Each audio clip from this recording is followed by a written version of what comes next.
అవ్వాల్సిందిగా request చేస్తున్నాం. And ఇప్పుడు మా కల్ట్ ప్రొడ్యూసర్ని వేదిక మీద జాయిన్ అవ్వాల్సిందిగా రిక్వెస్ట్ చేస్తున్నాం. ఆయన సినిమా తీసిన మైక్ పట్టి స్పీచ్ ఇచ్చిన అది వైరల్ అవ్వాల్సిందే, ట్రెండింగ్ అవ్వాల్సిందే. మా ఎస్కేఎన్ గారిని మాట్లాడవలసిందిగా రిక్వెస్ట్ చేస్తున్నాం. బొకే అందించవలసిందిగా శరత్ గారిని కోరుతున్నాం.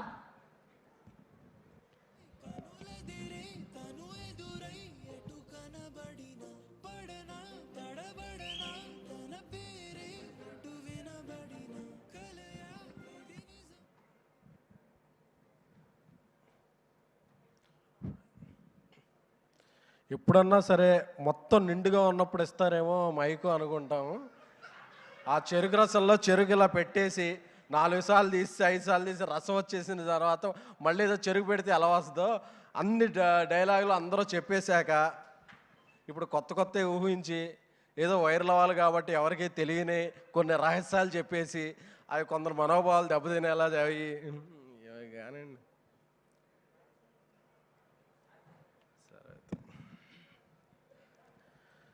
ఫస్ట్ ఆఫ్ ఆల్ శరత్ అందరికన్నా కూడా నాకు ఫస్ట్ తెలుసు. ఎందుకంటే శరత్ ఇండస్ట్రీలోకి వచ్చే ముందు కింగ్ ఆఫ్ ఆంధ్ర అని పవన్ కళ్యాణ్ గారి ఒక వెబ్సైట్ రన్ చేసేవాడు, ఫ్యాన్స్ వెబ్సైటు. సో అది రన్ చేస్తూ హైదరాబాద్ వచ్చాడు. హైదరాబాద్ వచ్చి కలిసినప్పుడు శరత్ నాకు చాలా బర్డెన్ తీర్చాడు. ఎందుకంటే నేను బన్నీ గారికి మెగా ఫ్యామిలీకి చాలా రోజులు పిఆర్గా ఉండి ఫుల్ టైం ప్రొడ్యూసర్గా అవుతున్న టైంలో ఈ పిఆర్ దీనికి ఎవరినైనా ఒక పర్సన్ని ఇక్కడ అటాచ్ చేయాలి అంటే అది చాలా నార్మల్ పొజిషన్ కాదు. చాలా స్ట్రెస్, చాలా మనసు పెట్టి మనల్ని నమ్మే మనిషిని మనసు పెట్టి చేయాల్సినది. అప్పుడు ఆ లక్షణాలు నేను శరత్లో చూశాను. శరత్లో చూసి ఒకరోజు అల్లు అర్జున్ గారి దగ్గరికి వెళ్ళి, సార్ శరత్ బాగా చేస్తాడు ఇవి అన్నీ అని చెప్పి చేస్తే అప్పటికే ఆయనకి శరత్తో ఉన్న శరత్ పని తెలుసు, శరత్ అంత బాగా చేస్తాడు. సో నాకు చాలా బర్డెన్ ఇదైంది. అంటే మళ్ళీ మనం లేకపోయినా ఈ పనులు తక్కువ మనం చేయడానికి టైం తక్కువ పడ్డా ఒక మంచి పర్సన్ అక్కడ ఉండి చేసే పర్సన్ ఎవరున్నా అనే ఒక మంచి పర్సన్ని మనం అటాచ్ చేయాలి. కాబట్టి అటాచ్ చేస్తున్నప్పుడు దాన్ని నాకన్నా బాగా చేసి శరత్ చాలా మంచి పేరు తెచ్చుకున్నాడు. సో బన్నీవాస్కైనా, నాకైనా, శరత్కైనా ఇలా చాలామంది, అంటే ఒక ఆర్టిస్ట్ ఫ్యామిలీ నుంచి ఒక ఆర్టిస్టులు వస్తారే కానీ ఒక ప్రొడక్షన్ హౌస్ నుంచి ప్రొడ్యూసర్స్ రావటం, అది ఒక హీరో టీం నుంచి ప్రొడ్యూసర్స్ రావడం అనేది చాలా చాలా రేర్. ఆ రేర్ ఇన్సిడెంట్ జరిగింది ఒక గీతాడ్ సంస్థలోనో ఒక అల్లు అర్జున్ గారి క్యాంప్లోనే జరిగింది అది. సో ఇంతమంది ప్రొడ్యూసర్లు ఎవరి స్థాయిలో వాళ్ళు ఒక మంచి సినిమాలు తీస్తూ ప్రోగ్రెసివ్గా కెరీర్లు ముందుకెళ్తున్నాయంటే అది చాలా చాలా మంచి విషయం. మా అందరికీ కూడా బన్నీ గారు ఏంటి మీరు అంటే మేమందరం మెగా ఫ్యాన్స్ అని చెప్పేవాళ్ళం. ఆయన అంతే సరే నాతో వచ్చేయండి అని చెప్పి మా జర్నీ అలా స్టార్ట్ అయింది. సో మళ్ళీ గుర్తుకొస్తున్నాయి సందర్భంగా ఎన్ని గుర్తుకొస్తున్నాయి. Thank you Sharath for making us revisit our memories. అలాగే విరాజ్ ఒక 100 కోట్లు కలెక్ట్ చేసిన సినిమాలో హీరోగా ఉండి కూడా నేను ఇలాంటి సినిమాలే చేస్తాను, ఇలాంటి పాత్రలే చేస్తానని కాకుండా ఒక సినిమాలో హీరోగా చేస్తారు, హాయ్ నాన్న లాంటి సినిమాలో ఒక మంచి క్యారెక్టర్ చేస్తారు, సిరీస్లో లీడ్గా చేస్తారు. ఎందుకంటే మనం చేసే ప్లేస్ ఏదంటే కాదు, చేసే క్యారెక్టర్ అలాంటిదే, అది ఎలా గుర్తుండిపోద్ది అని చూసుకునే అతి కొద్ది మంది యాక్టర్లో విరాజ్ ఒకళ్ళు. సో అందుకే ఆయన ఏ క్యారెక్టర్ చేసినా ఆయనకు ఒక మంచి పేరు సంపాదించుకుంటారు. అలాగే ఆ అమ్మాయి 2-3 సార్లు అడిగాను, ఆ అమ్మాయిని ఒకసారి కల్పించు, చాలా తెలుగు అమ్మాయినా అన్నాను. లేదు తెలుగు అమ్మాయిలో కలిసిపోయిన వేరే లాంగ్వేజ్ అమ్మాయి అంటే సేమ్ నేటివిటీ బాగుంటుంది, ఆ అమ్మాయి చాలా బాగా చేసిందని యశశ్రీ గురించి చెప్పాడు శరత్. యశశ్రీ వెల్కమ్ టాలీవుడ్, మీరు పెట్టే కష్టానికి 10ంతలు మేము if you put 1 seed will give 100 fruits అంటారు కదా, అలాగా మీరు కొంచెం కష్టపడితే తెలుగు ప్రేక్షకులు ఏ లాంగ్వేజ్ అమ్మాయి అయినా సరే తెలుగు ప్రేక్షకులు మాత్రం మేము గుండెల్లో పెట్టుకుంటాం, తెలుగు మేకర్స్ ఇల్లో పెట్టుకుంటాం. ఎందుకంటే తెలుగు ప్రేక్షకులు, తెలుగు ఇండస్ట్రీ అంత మంచి ఇండస్ట్రీ. అలాగే దీనికి సంగీతం అందించిన అజయ్ అర్సాడా గారు, ఆయనతో కూడా గతంలో ఒక సిరీస్ పనిచేసాం, చాలా చక్కటి సంగీతాన్ని అందించారు. అలాగే ఇతర టెక్నీషియన్లకి, ఇతర తారాగణానికి అందరికీ కూడా కృతజ్ఞతలు.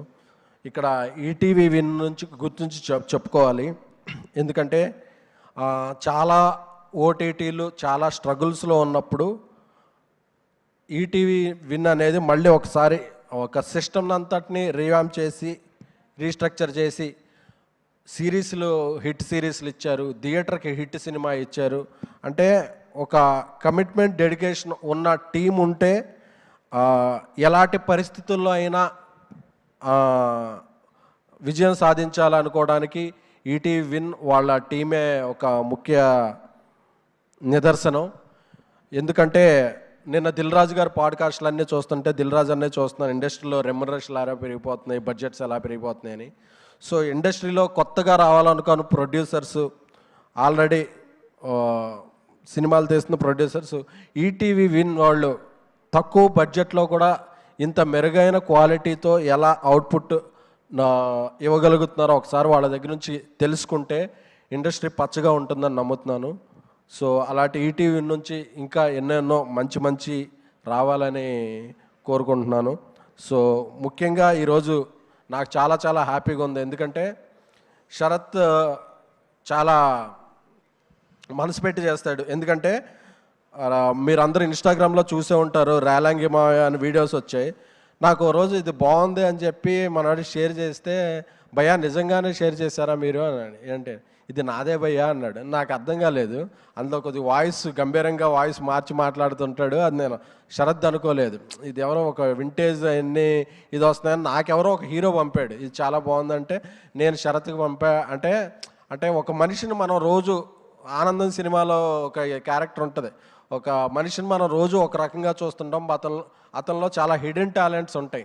సో అలాగా శరత్ అనే పర్సన్ చాలా multi talented person. So Sharath అలాగా ఇంకా ఎన్నో సినిమాలు తీసి సిరీస్లు చేసి మా అందరికన్నా కూడా మంచి పొజిషన్కి వెళ్ళాలని మనస్ఫూర్తిగా కోరుకుంటున్నాను. Thank you so much. So ఇక్కడ అందరు వచ్చేసిన అందరికీ, పెద్దలందరికీ కూడా పేరు పేరున ఇది. అలాగే మీడియా మిత్రులందరూ కూడా మధ్యాహ్నం నుంచి ఒక గంట లేట్ అయినా ఏదైనా, ఎందుకంటే మీడియా సపోర్ట్ లేనిదే ఏది లేదు. సో ఒక సినిమాకి ఎంత కష్టపడి కవరేజ్ చేస్తారో, ఒక సిరీస్, ఒక దేన్నైనా సరే సపోర్ట్ చేయడంలో మీడియా ఉంటుంది. సో ఈ ఇండస్ట్రీకి ఇంకో కొత్త ప్రొడ్యూసర్ వచ్చాడు. సో మా శరత్ని కూడా, అలాగే ఈ టీంను కూడా, గుర్తుకొస్తున్న టీంను కూడా ఎంకరేజ్ చేయాల్సిందిగా మీడియా మిత్రులందరినీ కోరుకుంటున్నాను. Thank you so much. Thank you SKN garu, thank you so much. వద్దు, ఏం చెప్పద్దు ఇప్పటికి, ఇంకా మాట్లాడడానికి కాదండి. చెప్పండి. మీరేదో డ్రెస్ వేసుకొచ్చారని ఎవరో మీరు కట్టెసీలో ఇచ్చేసి ఉంటారు, ఇది కొనుక్కున్నాను. శరత్ గారు ఇలా రండి, కర్టెసీ ఇచ్చారా ఇది చెప్పండి. నాకైతే ఇది చూస్తే ఏది గుర్తు రాలా. మీరు ప్రాపర్గా చూసినట్టు లేరు, అవుట్ఫిట్ మర్చిపోయారు, చాలా రోజులు అయిపోయింది కదా. సరే మన Chennai love story next promotions ఎప్పుడు ఉన్నాయో చెప్పండి, డేట్లు ఫిక్స్ చేసుకుంటాం. అది నాకు తెలీదు, ఇవన్నీ శరత్ గారు ఐడియాలు. గుర్తుకొస్తున్నాయిలో పంచదార బొమ్మ కాదు, నాకు సీనన్కి వచ్చిందని చాలా మంది అందరినీ అడగాలనుకున్నాం కానీ మిస్ అయ్యాం. సరే ఇప్పుడు ఎస్కేఎన్ గారిని అడుగుదాము. సో బేసిక్గా ఒకవేళ మీరు గతం మర్చిపోతే ఎలాంటి మెమొరీని గుర్తు చేస్తే మీకు గుర్తుకొస్తాయి? అంటే బేసిక్గా మీకు గుర్తుకొచ్చే మూమెంట్ ఏంటి మీ లైఫ్లో? అట్లా కెమెరాలు ఆఫ్ చేస్తే 250 రూపాయలు డివిడి ప్లేయరు, 60 రూపాయలు డివిడి ఇంగ్లీష్ది, 30 రూపాయలు తెలుగు డివిడి, అలాగే మరి. ఓకే, వెనకాల దీనికి సీడీలు మనం ఫోటోలు మనం వేసుకుని వీడియో రిలీజ్ చేద్దాం. Thank you SKN garu, thank you so much. Thank you so much for gracing our event. And ఇప్పుడు రైటర్ రాజశేఖర్ బద్దం గారిని వేదిక మీద జాయిన్